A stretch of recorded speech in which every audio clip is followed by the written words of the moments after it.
কোথায় যাচ্ছেন বন্ধুরা? চুপচাপ আমার এই রেসিপিটা দেখে যান। আজকে আমি বানাচ্ছি কি বলুন তো, পাস্তা আর ম্যাগি একসাথে। জল ঝরিয়ে নিচ্ছি। এদিকে কড়াইতে আমি রসুন, কাঁচা লঙ্কা, পেঁয়াজ ভেজে নেব। টমেটো দিয়ে দেবো, দিয়ে ভালো করে নাড়িয়ে চাড়িয়ে নিয়ে ভেজে নেব। নিয়ে দেব আমি ম্যাগি মশলা, তারপর গোলমরিচ গুঁড়ো আর সামান্য নুন দেব, দিয়ে আবার একটু নাড়াচাড়া করে নেব। এবার আমি দেব চিলি সস আর সয়া সস।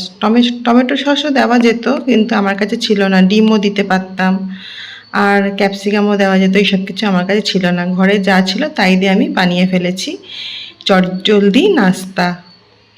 আর তারপরে আমি জল ঝরানো ম্যাগি আর পাস্তা দিয়ে দিলাম। আর এবার আমি একটু নাড়াচাড়া করে দিয়ে দেবো চিজ। চিজ ছিল, দিয়ে দিলাম, দিয়ে নাড়াচাড়া করে নিলাম। এবার আমার পাস্তা ম্যাগি রেডি হয়ে গেল। তো কেমন লাগলো আজকের আমার এই রেসিপিটা, নাস্তার রেসিপি? যদি ভালো লেগে থাকে তাহলে আমার চ্যানেলটা লাইক শেয়ার সাবস্ক্রাইব অবশ্যই করে দেবেন। Tata, bye bye, thanks for watching.